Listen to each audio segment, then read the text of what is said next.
Baik, selamat siang Ibu Desek dan Ibu Anin. Perkenalkan, nama saya Risma Dani Chansa dengan NIM belakang 1186. Jadi di sini saya akan menjelaskan dan mempresentasikan mengenai laporan audit dalam laporan keberlanjutan PT Citra Borneo Utama Tbk. Jadi di sini saya akan menjelaskan mengenai GRI Standar 2021, yaitu ada 3, GRI 200 mengenai aspek ekonomi, GRI 300 mengenai aspek lingkungan, dan GRI 400 mengenai aspek sosial. Nah, jadi di sini PT Citra Borneo Utama Tbk atau kode sahamnya itu CBUT merupakan perusahaan yang didirikan pada tahun 2013 dan berkantor pusat di Kalimantan Tengah. Nah, perusahaan ini bergerak di bidang industri hilirisasi kelapa sawit dengan subindustrinya itu perkebunan, khususnya dalam pemurnian, fraksinasi, dan perdagangan produk turunan kelapa sawit. Nah, perdagangan produk turunan ini seperti refined bleach deodorant palm oil, palm fatty acid distillate, refined bleach deodorant palm oil olein, dan palm kernel expeller. Untuk selanjutnya ini GRI 2021 yang not apply atau perusahaan ini tidak melaporkan GRI yang terdapat pada PPT ini, yaitu ada GRI 202 mengenai keberadaan pasar, GRI 203 mengenai dampak ekonomi tidak langsung, GRI 204 mengenai praktik pengadaan, GRI 205 mengenai anti korupsi, GRI 206 mengenai perilaku anti persaingan, dan GRI 207 mengenai pajak. Selanjutnya ini ada GRI yang applied atau fully applied. Di sini ada GRI 202 strip 1 mengenai nilai ekonomi yang langsung yang dihasilkan dan didistribusikan. Jadi di sini perusahaan hanya mencantumkan tabel, di mana tabel ini menjelaskan bahwa nilai ekonomi yang dihasilkan terdapat penurunan penjualan di tahun 2024 sebesar 9 juta, yang tadinya 10 juta menjadi 9 juta. Namun beban pokoknya itu juga turun. Nah, hal tersebut menunjukkan bahwa perusahaan itu berhasil dalam efisiensi produk saat pendapatannya sedang menurun. Sedangkan untuk nilai ekonomi yang didistribusikan, itu terdapat kenaikan beban usaha eh,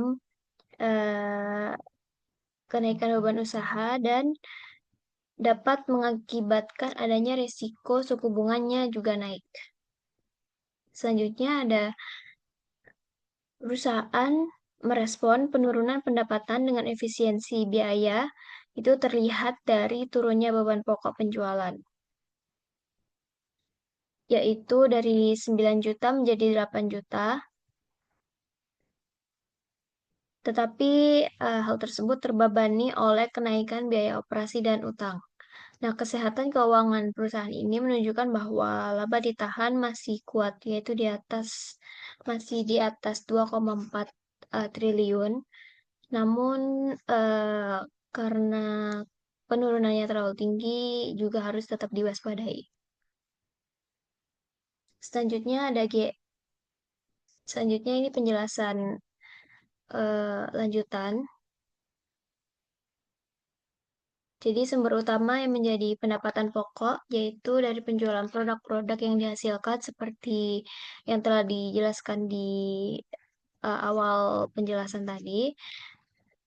Sedangkan nilai ekonomi yang didistribusikan itu untuk para stakeholder meliputi berbagai jenis pembayaran seperti pembayaran kepada pemasok, karyawan, pemerintah, dan kreditur. Untuk selanjutnya ada GRI 202 strip 2 di laporan keberlanjutnya ada di halaman 132, yaitu mengenai implikasi finansial serta risiko, di mana perusahaan ini belum melakukan identifikasi secara menyeluruh terhadap risiko dan peluang yang timbul akibat perubahan iklim. Padahal hal tersebut itu berpotensi berdampak signifikan pada operasional, pendapatan, atau biaya yang dikeluarkan perusahaan. Selanjutnya ada GRI 202/3 mengenai kewajiban program pensiun, manfaat pasti, dan program pensiun lainnya. Nah, di sini perusahaan itu memberikan jaminan sumber daya internal dan mengikutsertakan seluruh karyawannya dalam program BPJS Ketenagakerjaan sesuai dengan ketentuan hukum yang berlaku. Nah, perusahaan juga menanggung sebagian besar kontribusi iuran, termasuk skema pensiun untuk karyawan lama atau disebut dengan PPMP dan karyawan baru itu PPIP, di mana namun belum memiliki strategi tambahan untuk menjamin cakupan penuh program jaminan ini. Nah, program tersebut itu mencakup manfaat pensiun, hari tua, kecelakaan kerja, kematian, dan kehilangan pekerjaan dengan berpartisipasi karyawan secara wajib. Pada tabel ini menjelaskan bahwa jumlah karyawan yang diikutsertakan dalam program pensiun. Nah, ini terlihat mengalami penurunan di tahun 2024.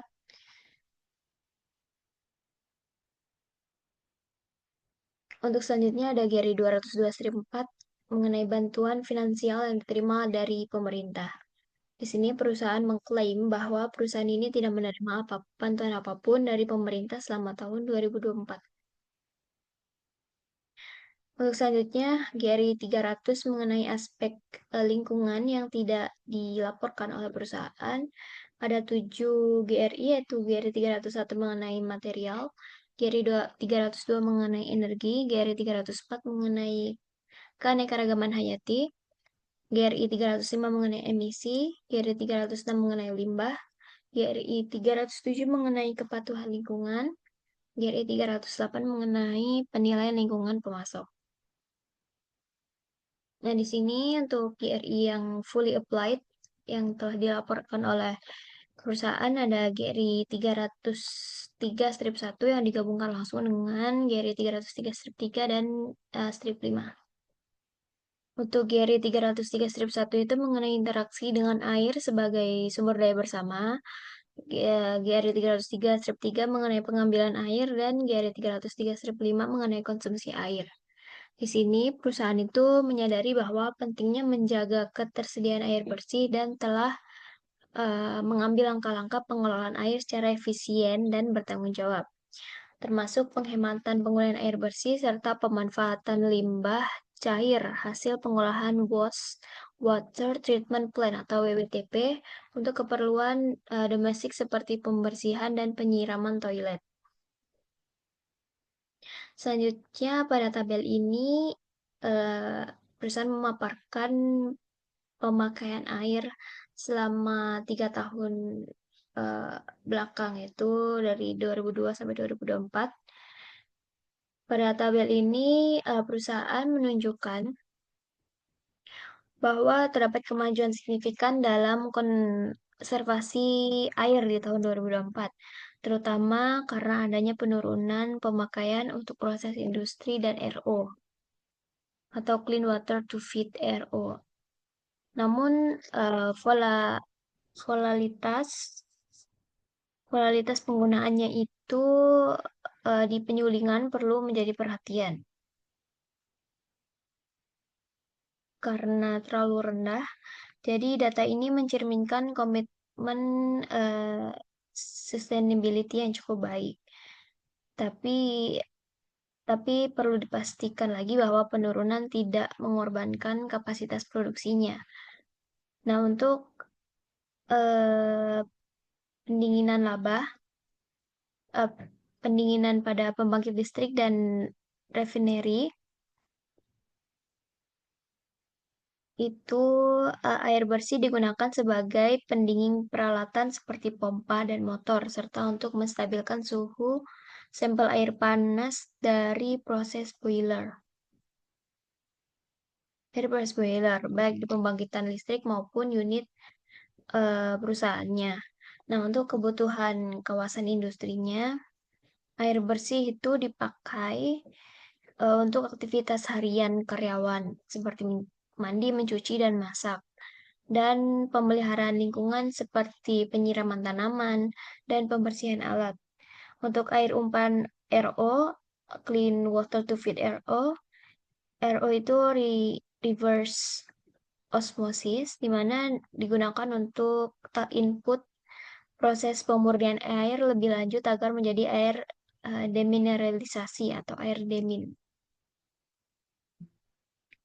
Untuk selanjutnya ada GRI 303-2 yang digabungkan dengan GRI 303-4, yaitu mengenai manajemen dampak yang berkaitan dengan pembuangan air dan pembuangan air. Di sini perusahaan telah mengimplementasikan sistem manajemen dampak pembuangan air yang mencakup pengolahan air limbah sesuai baku mutunya. Nah, pencegahan pencemaran itu menggunakan bahan ramah lingkungan serta tanggung jawab atas pemulihan kualitas air jika terjadi pencemaran. Perusahaan juga melakukan beberapa hal seperti pengelolaan air bebas pakai, pengaliran air bekas pakai, pemanfaatan kembali air olahan, dan pengawasan kualitas air olahan. Nah, pada tabel ini itu terdapat eh, total dari pengambilan air, konsumsi air, air yang didaur ulang, dan pembuangan air, serta kualitas air limbah yang telah digunakan oleh perusahaan. Untuk daur ulang air, proses seperti air kondensat untuk mengurangi konsumsi air baru di cooling tower.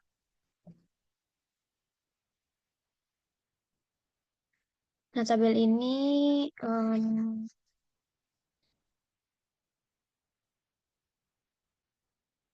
menunjukkan bahwa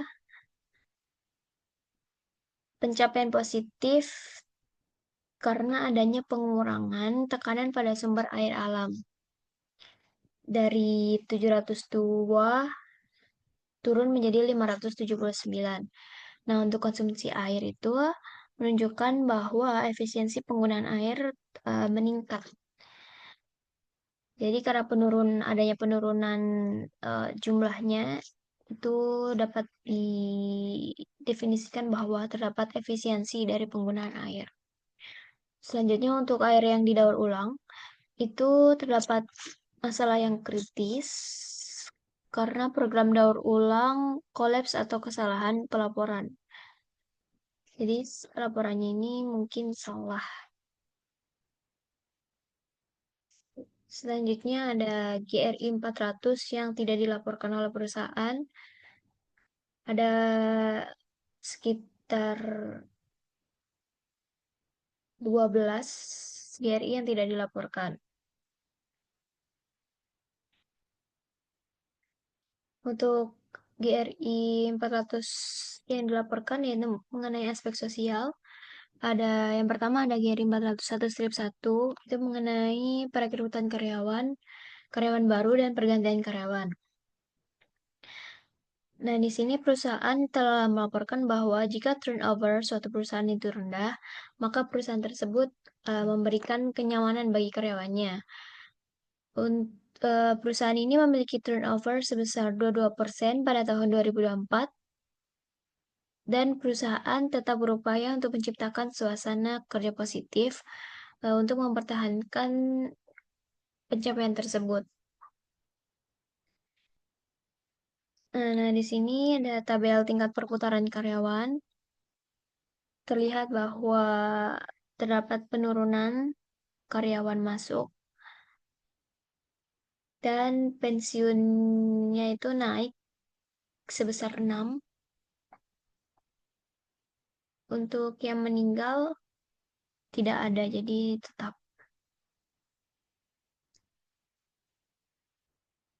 Nah, di sini juga ada perekrutan karyawan baru dan pergantian karyawan. Di sini terlihat persentasenya naik dari 12% menjadi 22%.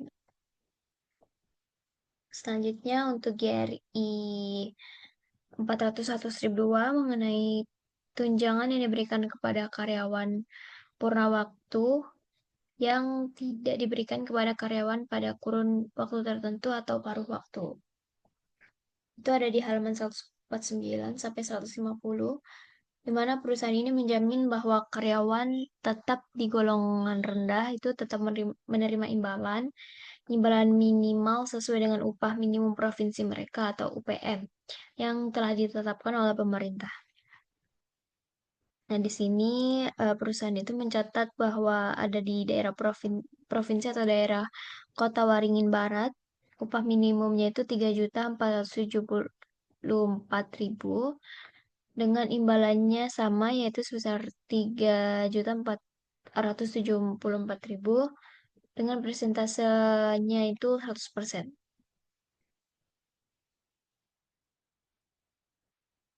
Eh, di sini di sini selain remunerasi, perusahaan juga memberikan fasilitas untuk karyawan purna waktu dan karyawan paruh waktu seperti gaji, tunjangan hari raya, asuransi jiwa, BPJS, akses ke klinik, tunjangan kecelakaan kerja, dan kepemilikan saham. Jadi, karyawan tetap maupun tidak tetap itu mereka sama-sama memiliki fasilitas yang sama tanpa ada bedanya satupun. Selanjutnya untuk GR 401 strip 3 mengenai cuti melahirkan. Di sini cuti melahirkan itu diberikan kepada karyawan wanita selama 90 hari dan untuk karyawan pria diberikan cuti selama 2 hari. Persentasenya itu ada 100%, jadi kemungkinan karyawan yang diberi cuti atau mengambil haknya itu 100% mereka akan kembali lagi ke perusahaan. Selanjutnya ada GR 403 strip 1 mengenai sistem manajemen kesehatan dan keselamatan kerja. Di sini penerapan sistem manajemen keselamatan dan kesehatan kerja atau SMK 3 mengacu pada Undang-Undang Nomor 1 Tahun 1970 dan PP Nomor 50 Tahun 2012 yang mewajibkan bahwa sistem ini dalam dunia usaha dan perusahaan itu telah menerapkan sistem K3 dan sedang dalam proses sertifikasi ISO yang sejalan dengan kebijakan manajemen terintegrasi mereka untuk menjalankan produksi secara keberlanjutan, menjaga mutu produk, keamanan pangan, serta perlindungan lingkungan. Nah, untuk selanjutnya ada garis 403-2 mengenai pengidentifikasian bahaya, penilaian risiko, dan investigasi insiden. Di sini perusahaan mengklaim bahwa jika terjadi insiden atau kecelakaan, perusahaan telah memiliki prosedur investigasi yang ketat, termasuk pengumpulan bukti, wawancara saksi, dan analisis akar penyebab untuk menerapkan langkah korektif yang lebih efektif. Untuk dalam penerapan SMK 3 ini, perusahaan menerapkan hierarki pengendalian untuk menghilangkan bahaya, melibatkan tenaga kerja yang kompeten, dan menerapkan pelaporan terbuka bagi pekerja untuk melaporkan potensi bahaya dengan perlindungan dari tindakan pembelasan. Selanjutnya ada garis 403 strip 3 mengenai layanan kesehatan kerja, di mana perusahaan menyediakan layanan kesehatan kerja yang mencakup pemeriksaan berkala, layanan medis darurat, akses ke fasilitas kesehatan di tempat kerja, mengadakan kampanye kesehatan rutin dan pemeriksaan preventif seperti screening tekanan darah, diabetes, dan penyakit akibat kerja. Nah, hal itu dilakukan untuk meningkatkan kesadaran seluruh karyawan terhadap pentingnya kesehatan. Kemudian, perusahaan juga memastikan bahwa seluruh karyawannya itu memiliki akses klinik dan tenaga medis yang telah terlatih. Untuk evaluasi rutinnya itu dilakukan untuk memastikan kualitas layanan yang telah diberikan itu tetap optimal dan berfokus pada identifikasi dan mitigasi risiko kesehatan di lingkungan kerja. Selanjutnya ada GR 403-4 mengenai partisipasi, konsultasi, dan komunikasi pekerja tentang kesehatan dan keselamatan kerja. Di sini perusahaan berpartisipasi dalam program keselamatan kerja melalui pembentukan Komite K3 dan Panitia Pembina Keselamatan dan Kesehatan Kerja atau P2K3 itu yang terdiri dari perwakilan karyawan dan manajemen dalam identifikasi potensi bahaya, menyusun rekomendasi kebijakan, serta mengawasi implementasi program K3 tersebut. Selanjutnya untuk 403/5 mengenai pelatihan pekerja mengenai kesehatan dan keselamatan kerja. Di sini perusahaan melaporkan bahwa program pelatihan mencakup penggunaan alat pelindung diri atau APD, prosedur pemadaman kebakaran, tanggap darurat bencana, serta penanganan bahan berbahaya. Nah, selain itu, perusahaan juga melakukan simulasi, evakuasi, dan latihan tanggap darurat secara berkala. Dalam laporannya, sepanjang tahun 2024 itu, perusahaan telah mengalokasikan dana sebesar 127.742.000 untuk program pelatihan K3 ini. Nah, sebagai bagian dari komitmen terhadap keselamatan dan kesehatan kerja. Ini merupakan catatan anggaran yang dikeluarkan oleh perusahaan untuk pelatihan K3 ini selama tahun 2024. Di sini kegiatannya itu ada petugas peran kebakaran kelas D, regu pemadam kelas C, dan lain sebagainya. Serta ada internal training maupun sertifikasi. Selanjutnya ada GRI 403/6 mengenai peningkatan kualitas kesehatan pekerja. Di sini perusahaan melaporkan bahwa terdapat perusahaan ini menyediakan program kesehatan seperti asuransi kesehatan, program kesejahteraan karyawan, serta kampanye gaya hidup sehat, dan menyediakan layanan konseling, dukungan psikologi bagi karyawan yang membutuhkan. Selanjutnya ada GR 403/7 mengenai pencegahan dan mitigasi dampak-dampak kesehatan dan keselamatan kerja yang secara langsung terkait hubungan bisnis. Di sini perusahaan melakukan pemantauan lingkungan kerja, teknologi keselamatan modern, serta SOP atau prosedur standar operasional yang ketat untuk meminimalkan risiko kecelakaan terjadinya di lingkungan perusahaan. Nah, selain itu, perusahaan ini juga membatasi jam kerja bagi pekerjaan yang beresiko tinggi. Hal tersebut digunakan untuk mengurangi kelelahan yang dapat meningkatkan potensi kecelakaan. Selain itu juga perusahaan ini juga melakukan identifikasi, evaluasi, dan mengendalikan bahaya serta risiko terkait operasional, produk maupun layanan termasuk aspek bisnisnya. Untuk yang selanjutnya ada GRI 403/8 mengenai pekerjaan yang tercakup dalam sistem manajemen kesehatan dan keselamatan kerja. Di sini perusahaan menerapkan SMK 3 sesuai dengan standar nasional dan internasional, termasuk ISO dan regulasi K3 dari pemerintah. Nah, sistem ini mencakup seluruh karyawan tetap, pekerjaan kontrak, mitra kerja, serta pemasok. Jadi seluruh karyawan itu berkontribusi dalam sistem ini. Perusahaan ini juga mengidentifikasi penyebab dan memperluas cakupan guna menjamin keselamatan tenaga kerjanya. Pemantauan ini dilakukan melalui audit berkala, laporan kepatuhan operasional, dan inspeksi lapangan dengan mengevaluasi berbagai regulasi nasional serta praktik terbaik industri. Selanjutnya ini ada tabel GRI 403/9 mengenai kecelakaan kerja. Di sini mengklaim bahwa perusahaan sama sekali tidak mengalami uh, kecelakaan di lingkungan kerja. Jadi mengalami zero potensial. Untuk yang selanjutnya ada GRI 403/10 mengenai penyakit akibat kerja.